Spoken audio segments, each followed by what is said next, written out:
स्वागत है आप सभी का। मैं हूं आप सभी के साथ रिया डंगवाल। आप देख रहे हैं एचएनएन न्यूज, जुनून सच दिखाने का। स्वीडन के सफल दौरे के बाद पीएम मोदी नॉर्वे पहुंच रहे हैं। इसे महज एक दौरा मत समझिए, ये 43 सालों के लंबे सूखे को खत्म करने वाली एक ऐतिहासिक कूटनीतिक छलांग है। दरअसल पीएम मोदी का ये दौरा एक्शन से भरपूर रहने वाला है। 18 मई को सबसे पहले प्रधानमंत्री नरेंद्र मोदी और नॉर्वे के पीएम जोनास गेहर के बीच बंद कमरे में व्यापक बातचीत होगी, चर्चा होगी। इसके बाद पीएम मोदी नॉर्वे के शाही परिवार यानी राजा हेराल्ड पंचम और रानी सोंजा से एक खास शिष्टाचार मुलाकात करेंगे।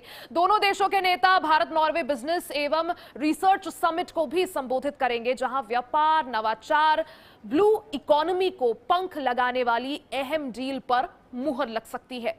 19 मई को ओस्लो में तीसरे इंडिया नॉर्डिक शिखर सम्मेलन का भव्य मंच सजेगा।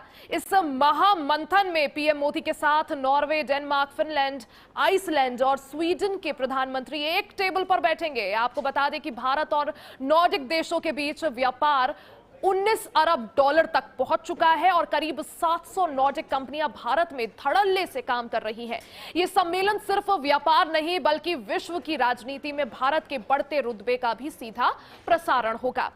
ग्लोबल ऑर्डर बदल रहा है, युद्ध की आग धधक रही है और इस बीच दुनिया के सबसे बड़े लोकतंत्र के प्रधानमंत्री यानी नरेंद्र मोदी विदेश यात्रा पर है। ईरान और अमेरिका के बीच बढ़ती जंग की आहट, स्ट्रेट ऑफ हॉर्मुज की नाकेबंदी और इससे उपजा वैश्विक ऊर्जा संकट, ये वो चुनौतियां हैं जो सिर्फ सरहदों तक सीमित नहीं है बल्कि इससे पहले भी आपको याद होगा किस तरह से पीएम मोदी साफ चेतावनी दे चुके हैं कि अगर ये हालात जल्द नहीं बदले, नहीं सुधरे तो दुनिया की एक बहुत बड़ी आबादी दोबारा गरीबी के दलदल में धंस जाएगी।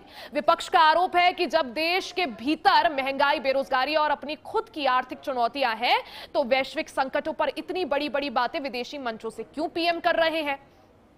विपक्ष ने पीएम के विदेश दौरे पर भी सवाल उठाए हैं। साथ ही सवाल यह भी उठता है कि क्या सरकार घरेलू मोर्चे पर नाकामियों को छिपाने के लिए ग्लोबल सप्लाई चेन और इंटरनेशनल क्राइसिस का बहाना बना रही है। देखिए, आम नागरिक की रसोई के बजट से लेकर देश की सुरक्षा और युवाओं के लिए रोजगार तक इस दौरे का सीधा असर हर भारतीय पर पड़ेगा। लेकिन उससे पहले ग्राफिक्स में समझिए किस तरह से पीएम का ये नॉर्वे का दौरा क्यों इतना खास होने वाला है। क्या कुछ चीजों पर बातचीत होगी, क्या कुछ मुद्दे रहेंगे। देखिए, व्यापार और निवेश को और ज्यादा मजबूत करने पर दोनों ही देशों के बीच चर्चा होगी। साथ ही 43 साल में ये किसी भारतीय प्रधानमंत्री की नॉर्डिक यात्रा होने वाली है, नॉर्वे की यात्रा होने वाली है। इससे पहले इंदिरा गांधी नॉर्वे गई थी और प्रधानमंत्री मोदी की बात करें तो ये पहली उनकी नॉर्वे की यात्रा। तो कुल मिलाकर पीएम जिस तरह से 5 देशों की विदेश यात्रा पर है, इसको लेकर विपक्ष यानी कांग्रेस सवाल उठा रही है। इसी पर चर्चा करेंगे। हमारे साथ खास मेहमान जुड़ गए हैं। परिचय करवा देती हूं, कांग्रेस से प्रवक्ता डॉक्टर शिवानंद हुलियारकर जी हमारे साथ हैं, बीजेपी से प्रवक्ता कैप्टन आई सिंह भदौरिया जी हमारे साथ हैं और राजनीतिक विश्लेषक सुरेंद्र स्वामी जी हमारे साथ हैं। सबसे पहले कैप्टन भदौरिया जी, आप ही के पास आना चाहूंगी। सर, देखिए, विपक्ष सवाल उठा रहा है। विपक्ष का सीधे तौर पर कहना है कि सरकार की जो विदेश नीति है वो फेल है। सरकार जो है जनता को राहत नहीं दे पा रही है, पेट्रोल डीजल के दाम आसमान छू रहे हैं और सप्लाई चेन एक तरह से बाधित है। लेकिन पीएम विदेश का दौरा कर रहे हैं, अलग अलग देशों में जा रहे हैं, क्यों? देखिए रिया, विपक्ष को, खास करके कांग्रेस को यही तो प्रॉब्लम है कि हमारी सरकार विदेश में लोगों के साथ अच्छे संबंध बना रही है, व्यापार के एक अच्छे नए रास्ते खुल रहे हैं, उनके साथ हमारे नए समझौते हो रहे हैं।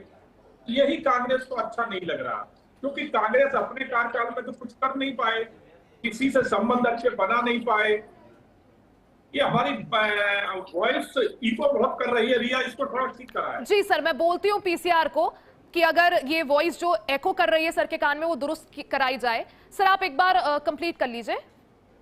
जी, तो रिया, मेरा कहने का मतलब यही है कि ये कांग्रेस को क्या सभी विपक्ष को सोचना चाहिए, अगर प्रधानमंत्री किसी विदेश यात्रा पे है तो वो देश हित में है, देश के लिए गया है, वो कोई वहां पिकनिक मनाने नहीं गया है। मगर समस्या यहाँ पर ये आती है कि आजकल विपक्ष की भूमिका नहीं निभा रहा। विपक्ष आज ये सोचता है कि हम सरकार को किस तरह से नीचा दिखाएं, सरकार को कहां घेरें, बस ये सोच बन के रह गई है।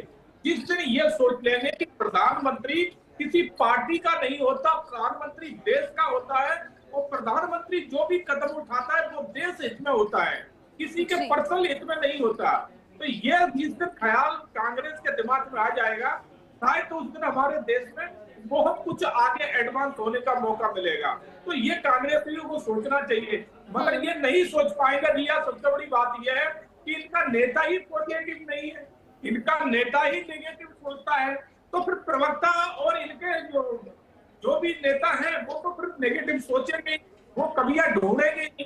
तो इसी तरह से तो आज हमारे प्रधानमंत्री की जो 5 देशों की यात्रा है उसमें भी कमियां ढूंढ रहे हैं, उसमें भी कमियां निकाल रहे हैं।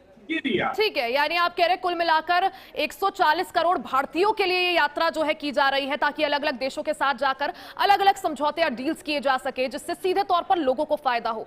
डॉक्टर शिवानंद जी के पास भी सीधे चलते हैं। डॉक्टर शिवानंद जी, आखिर क्यों कांग्रेस प्रश्न चिन्ह उठा रही है? अगर पीएम जा रहे हैं, विदेशी यात्रा कर रहे हैं, विदेश के जो देश है उनका दौरा कर रहे हैं, नॉर्डिक देशों का दौरा कर रहे हैं, तो कांग्रेस को क्या आपत्ति? अगर स्ट्रेट ऑफ हॉर्मुज ब्लॉक है सर, तो वो जो वैश्विक चुनौतियां हैं वो विश्व भर के लिए है, कोई अकेला भारत तो नहीं है जो उसे फेस कर रहा हो। रिया जी, गुड आफ्टरनून, पूरा पैनलिस्ट को नमस्कार। देखिए, बीजेपी का प्रवक्ता अभी जो बोला है वो गलत भाषा यूज कर रहे हैं। नंबर 1, देश के बारे में, देश के प्रधानमंत्री नरेंद्र मोदी जी 2014 से लेकर 2026 तक पेट्रोल, डीजल, गैस, महंगाई, बेरोजगारी, किसान, इस बारे में नरेंद्र मोदी जी कोई लेना देना नहीं है। निर्मला सीतारमण सिर्फ पीएम ऑफिस से फाइल आता है, रबर स्टैम्प सिर्फ सिग्नेचर करती है, उनको कुछ समझता नहीं है। देश के बारे में कोई लेना देना नहीं है। महंगाई कम होना चाहिए। देश के प्रधानमंत्री नरेंद्र मोदी जी आज तक 2014 से लेके 2026 तक 850 करोड़ गौर, गरीब, दलित, पिछड़ों जो टैक्स से पैसे से अय्याशी कर रहे, ट्रेड डील, स्टैंड फाइल, महंगाई, बेरोजगारी, किसान, युवा युवती के बारे में कोई नरेंद्र मोदी जी को कोई लेना देना नहीं है। सर, अमेरिका जैसे, डॉक्टर शिवानंद जी, अमेरिका जैसे देशों में जब पेट्रोल डीजल के दाम बढ़ रहे हैं, तो आप ये कहना चाह रहे हैं कि भारत में अगर 3 रुपए की वृद्धि हो रही है तो वो पीएम मोदी की गलती है? मैं ये समझूं? 1000% नरेंद्र मोदी जी पॉलिसी फेल्यूर है। डोनाल्ड ट्रम्प आज भी ब्लैकमेलिंग कर रहे हैं नरेंद्र मोदी जी को। नरेंद्र मोदी जी तुरंत रिजाइन देना चाहिए। बीजेपी से किसी को भी भाई बनाओ, लेकिन आप साइड हो जाओ, क्योंकि नरेंद्र मोदी जी का Epstein file, Mansi Soni, sir फिर एप्स्टीन फाइल। सर, सवाल मैंने क्या पूछा? मैंने कहा अगर वैश्विक चुनौतियां हैं तो कोई भी देश ऐसा नहीं है जो उससे अछूता नहीं है। अब अगर 3 रुपए पेट्रोल के दाम बढ़ रहे हैं, आगे जैसी परिस्थितियां होंगी, सरकार वही तो ऑल्टरनेटिव तलाश रही है। अपनी ऊर्जा जरूरत के लिए जो कुछ होगा वही तो कर रहे हैं। अगर यूएई गए तो उन्होंने समझौता किया, डील साइन हुई। नहीं रिया जी, प्रॉब्लम ये हुआ है, आदरणीय देश के प्रधानमंत्री नरेंद्र मोदी जी पॉलिसी फेल्यूर है। जो अब्रॉड को जो फंड्स था इंडिया में 800 बिलियन पैसा लोगों ने निकाल दिया, विदेश वाले ने। जो इन्वेस्टमेंट था वो यूएई हो या बाहर से इंडस्ट्रियलिस्ट जो इंडिया में पैसा लगाया था पूरा निकाल दिया। देश के बारे में नरेंद्र मोदी जी जीएसटी कम करना चाहिए। गौर, गरीब, दलित, छोटे छोटे व्यापारी के बारे में सोचना चाहिए। देश सर्वोपरि है और सर्वदलीय बैठक बुलाना चाहिए। सर्वोपरि है। अब मैं तो ये नहीं समझ पा रही हूँ, अगर पीएम मोदी विदेश का दौरा कर रहे हैं, अलग अलग देशों में जाकर समझौते कर रहे हैं, डील्स कर रहे हैं, कहीं एलपीजी सप्लाई के लिए तो कहीं ग्रीन एनर्जी के लिए, तो फिर कांग्रेस को इससे क्या आपत्ति? एक बार सुरेंद्र स्वामी जी का भी रुख कर लेते हैं। सुरेंद्र स्वामी जी, देखिए विपक्ष सवाल उठा रहा है। आऊंगी शिवानंद जी, आऊंगी सर, आपको समय दूंगी। सुरेंद्र स्वामी जी, कांग्रेस का साफ तौर पर कहना है, विपक्ष का कहना है कि सरकार जो है घरेलू मोर्चे पर नाकाम है, तो वही नाकामियां छिपाने के लिए जो है global crisis, global supply chain को एक तरह से जिम्मेदार ठहराया जा रहा है। भैया जी, इस जो देशों का दौरा है, इसको आपको 3 हिस्सों में देखना। एक हिस्सा है यूएई का, जो प्राइमरीली क्राइसिस को लेकर। दूसरा दौरा जो यूरोपियन जाने का है, उसके 2 हिस्से हैं। एक नॉर्वे के साथ है, जो कि गैस और पेट्रोलियम को लेके उस पर ज़्यादा फोकस होगा। और दूसरा वहाँ पे नॉर्डिक कंट्रीज का एक समिट है, उसको वो एड्रेस करेंगे, भाग लेंगे और फिर इटली जाएंगे।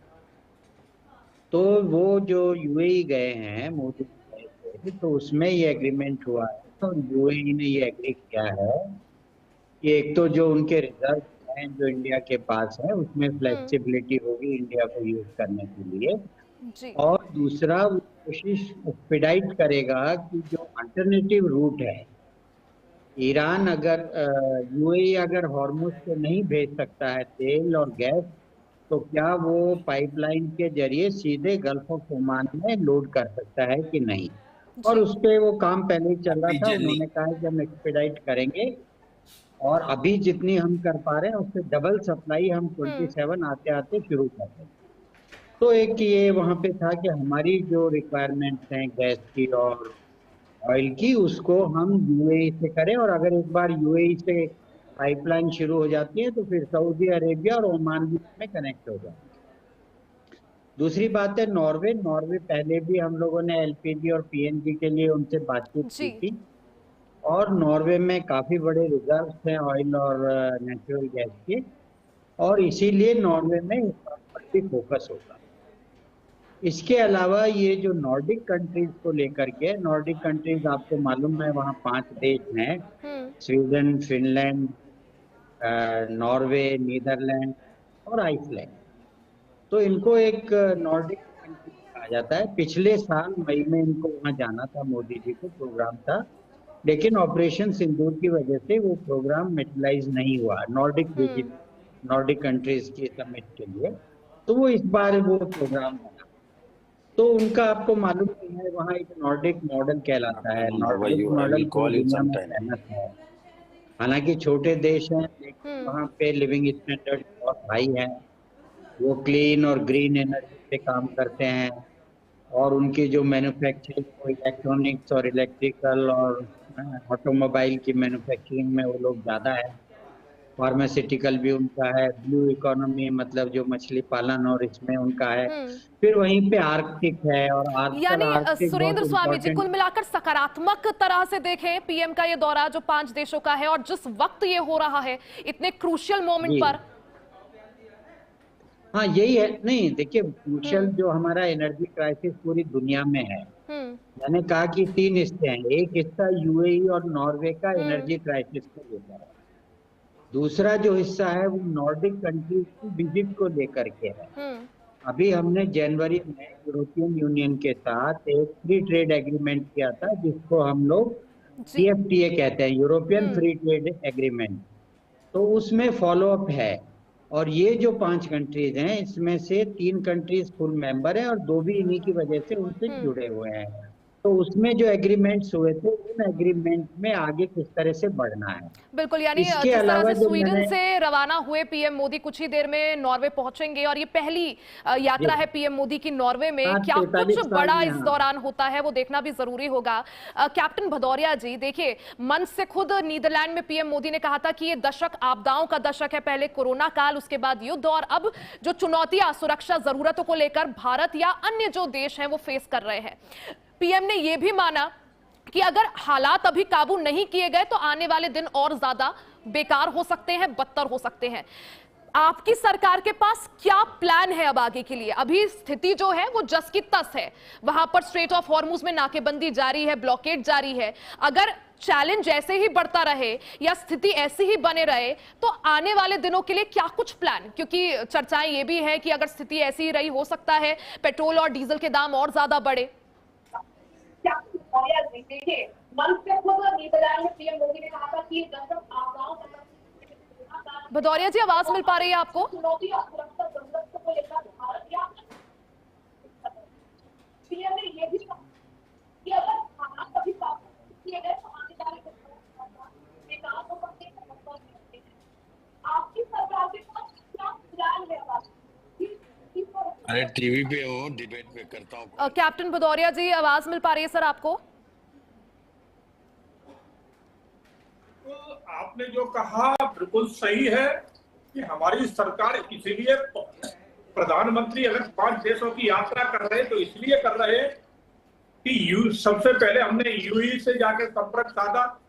हालांकि यूई से हमारे पहले भी तेल आ रहा है, हमारा उससे पहले से ही चल रहा है। नॉर्वे से भी हमने जाके शुरुआत की है, नॉर्वे है, नीदरलैंड है, ये कहीं ना कहीं इनसे हम अपना व्यापार आगे बढ़ाना चाह रहे हैं। तो इसीलिए भारत की जो ये 5 देशों की यात्रा है बहुत ही अहम यात्रा है, देश हित में यात्रा है। तो भारत के प्रधानमंत्री आगे से आगे सोचते हैं। अरे कुछ भी बोल रहे हैं रियाज जी, कुछ भी बोल रहे हैं, देश के बारे में कुछ भी लेन देन है। नरेंद्र मोदी अयाशी करते हैं जाके।